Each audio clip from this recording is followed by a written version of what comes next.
Bab 60. Sarah Sun dari keluarga Sun.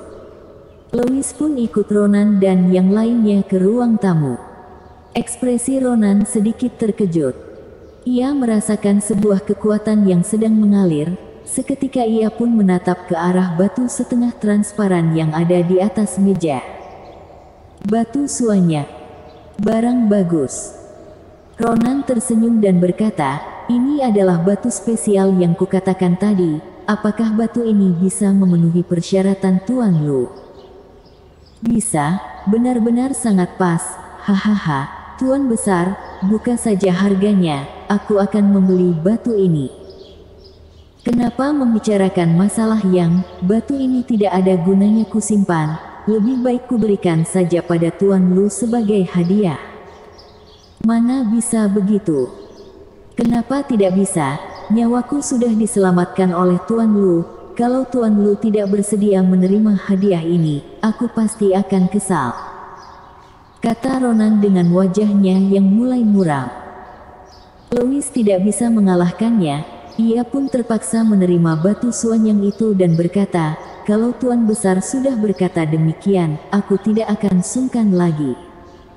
Mereka pun berbincang dengan gembira. Tiba-tiba, terdengar sebuah suara yang nyaring dari dalam kamar, dengan nada yang sedikit kesal, "Kapan baru kita bisa makan? Perut kecilku sudah kelaparan." Lalu, sesosok gadis SMA pun keluar dari kamar. Rambutnya diikat satu, berponi lurus, memiliki sepasang mata sebesar permata, memancarkan aura gadis remaja yang sangat cemerlang. Ia mengenakan sebuah kaos bergambar beruang di tubuhnya, dan sebuah rok hitam sebagai bawahannya. Kedua kakinya yang putih terpapar di luar, sangat mulus dan lembut. Benar-benar seperti sebuah bunga teratai yang menarik perhatian. Ronan membentaknya dan berkata, "Tidak sopan, apa kau tidak melihat ada tamu? Cepat panggil Tuan Lu." "Tuan Lu." Gadis lugu itu memandangi Louis dengan penasaran sejenak, lalu mengerutkan hidungnya dan berkata, "Dia tidak lebih besar begitu banyak dariku, kenapa aku harus memanggilnya Tuan Lu?" Lancang. Ronan masih ingin memberinya pelajaran, tapi ia melihat Louis melambaikan tangannya. "Tidak apa-apa, hanya anak-anak saja." "Siapa yang kau bilang anak-anak?" Mendengar perkataan Louis itu, sang gadis pun marah. Ia membusungkan dadanya dengan tegak, namun begitu sadar sepertinya tidak ada yang bisa dipamerkan, ia pun menariknya ke belakang lagi. Ronan menggelengkan kepalanya, lalu memperkenalkannya pada Louis. "Gadis ini adalah cucuku, namanya Sarah Sun, Tuan Lu harap maklum." "Tidak apa-apa." Louis tentu saja tidak akan berkelahi dengan seorang gadis kecil, meskipun dia juga hanya lebih besar 3 tahunan dari Sarah. Mereka pun duduk di meja makan untuk makan siang. Selama makan, Ronan terus membicarakan Sarah. Ia tersenyum dan berkata, "Tuan Lu, jangan lihat cucuku ini sepertinya sangat nakal, tapi sebenarnya hatinya sangat baik. Kalau Tuan Lu tidak keberatan, kelak kalau ada kesempatan Tuan Lu bisa mengajarinya." Perkataan itu, Louis pun mengerti mengapa Ronan mengundangnya untuk makan siang di rumahnya. Ternyata ia ingin menjodohkannya dengan cucunya. Tapi cucunya masih SMA kelas 3. "Tuan Besar Sun, Anda agak aneh." Louis hanya bisa mengabaikannya dengan asyik makan saja, namun siapa sangka Hien di sebelahnya malah berkata, "Tuan Lu adalah orang yang sangat hebat, kurasa ada banyak sekali wanita yang menyukaimu kan? Entah apakah ada yang Tuan sukai?" Kau juga aneh, kalian semua sekeluarga aneh."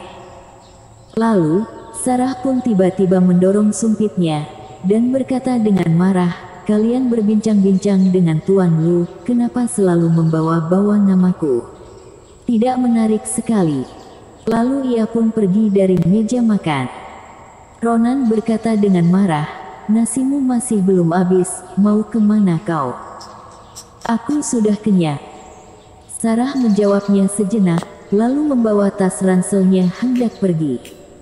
Hien mengerutkan alisnya, bukankah hari ini kau tidak ada kelas?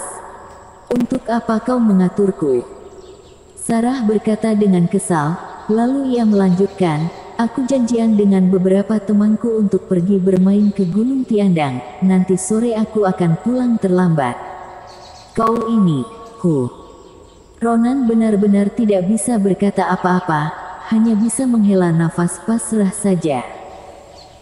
Sebenarnya ia ingin menjodohkan mereka berdua, tapi akhirnya anak ini malah sama sekali tidak menjaga dirinya. Sekarang kesannya pada Tuan Lu pasti sangat buruk. Ronan benar-benar kecewa. Tiba-tiba, Louis berkata, Tuan Besar Sun, tidak perlu khawatir, aku akan pergi bersamanya. Seketika mata Ronan pun bersinar terang, ia tersenyum kembali, kalau begitu maaf menyusahkan Tuan Lu. Setelah Louis meninggalkan ruang tamu, ketiga orang di sana pun saling bertatap-tatapan, tatapan mata mereka semua penuh dengan kegembiraan. Ternyata Tuan Lu suka dengan yang seperti ini, ada harapan, masih ada harapan, hahaha. Mereka tentu saja tidak tahu, Louis ikut Sarah pergi, karena ada tujuan lain. Di luar, Louis melihat gadis di depannya berjalan dengan santai, ia pun berkata, kusarankan hari ini sebaiknya kau tidak pergi. Sarah menghentikan langkah kakinya, lalu menoleh ke belakang sambil melotot, kau tidak perlu mengurusiku, Tuan Lu. Ia menekankan kata Tuan Lu dengan berat, seolah ia sangat tidak terima karena Ronan memaksanya untuk memanggilnya dengan sebutan Tuan Lu.